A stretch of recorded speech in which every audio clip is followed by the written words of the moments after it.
2027 विधानसभा चुनाव को लेकर पश्चिमी उत्तर प्रदेश में सियासी लड़ाई का ट्रेलर शुरू हो चुका है। 2024 के लोकसभा चुनाव में पीडीए फॉर्मूले के सहारे भाजपा को झटका देने वाली समाजवादी पार्टी अब उसी समीकरण को और मजबूत करने की तैयारी में जुटी है। वहीं भाजपा ने भी पलटवार की पूरी तैयारी कर ली है। हारी हुई सीटों को वापस जीतने का मिशन, जातीय समीकरणों की नई बिसात, किसानों पर फोकस और रालोद के साथ गठबंधन का गणित। आखिर पश्चिमी उत्तर प्रदेश में भाजपा की रणनीति क्या है और क्यों इस क्षेत्र को 2027 की सत्ता की चाबी माना जा रहा है, चलिए आपको समझाते हैं। भाजपा अपनी सारी रणनीति 2027 के मिशन यूपी को लेकर बना रही है। सपा ने जिस पीडीए फॉर्मूले के सहारे 2024 के लोकसभा चुनाव में भाजपा को कई स्थानों पर रोक दिया था, उसे मात देने के लिए भाजपा रणनीति बना रही है। पीडीए की अहम घटक जातियों के नेताओं को संगठन में महत्वपूर्ण पद देकर भाजपा पश्चिमी यूपी की हारी हुई सीटों पर फिर से कमल खिलाने की रणनीति बना रही है।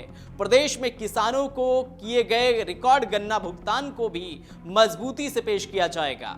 मेरठ की 4 सीटों पर भाजपा को हार मिली थी। कौन कौन सी सीटें हैं और उनके लिए क्या भाजपा तैयारी कर रही, चलिए बताते हैं। मेरठ जिले की 4 विधानसभा सीटों पर 2022 के चुनाव में भाजपा को हार का सामना करना पड़ा था। सरधना विधानसभा सीट पर चर्चित संगीत सोम को सपा रालोद गठबंधन के अतुल प्रधान ने मात दी थी।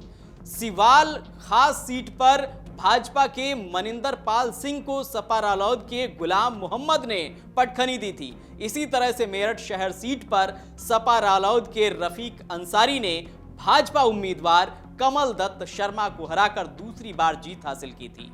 भाजपा की चौथी हार किठौर विधानसभा क्षेत्र में हुई थी। यहां पर सपा रालोद के शाहिद मंजूर ने भाजपा प्रत्याशी सत्यवीर त्यागी को हराकर विधानसभा की कुर्सी हासिल की थी। अब इन हारी हुई सीटों पर फिर कमल खिलाने की भाजपा ने रणनीति तैयार की है। पश्चिमी उत्तर प्रदेश में कई सीटों पर 2022 में कमल नहीं खिल सका था, जिनमें शामली जनपद की 3 सीटें, शामली, कैराना और थाना भवन में से एक भी सीट पर भाजपा नहीं जीत पाई थी। इसी तरह मुजफ्फरनगर की 6 सीटों में से सदर सीट और खतौली पर भाजपा जीती। मीरापुर, पुरकाजी, चरथावल और बुढ़ाना सीट पर निवर्तमान सभी 4 विधायक हार गए। उपचुनाव में खतौली सीट भी भाजपा हार गई। सहारनपुर में भी भाजपा की दुर्गति हुई। 7 सीटों में से वह बेहट और सहारनपुर देहात सीट पर हार गई थी।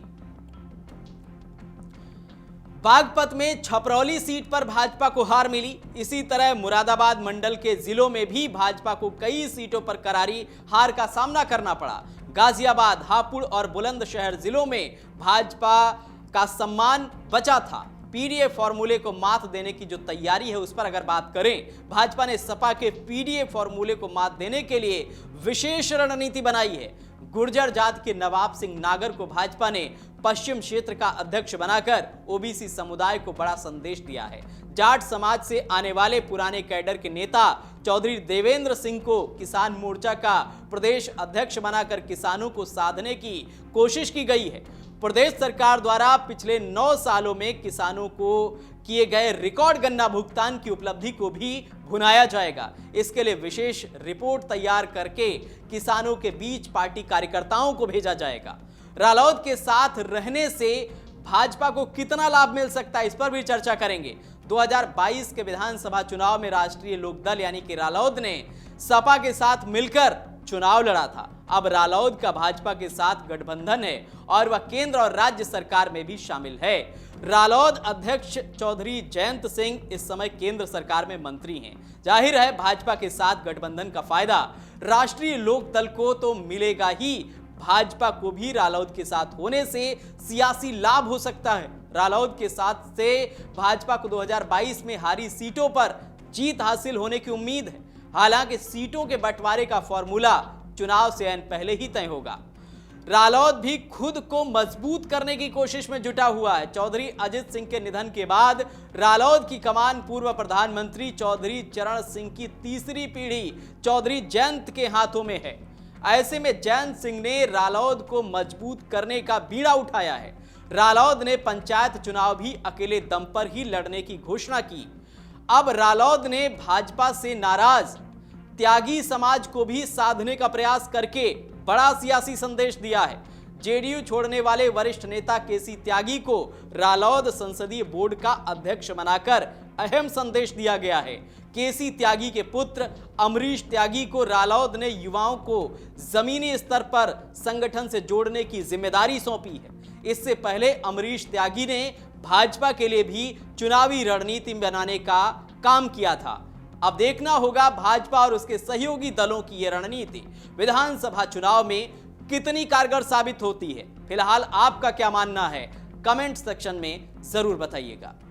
आपके राज्य की खबरें, आपके शहर की खबरें सबसे पहले जानने के लिए देखते रहें अमर उजाला। चैनल को सब्सक्राइब जरूर कर लें और पाएं हर अपडेट।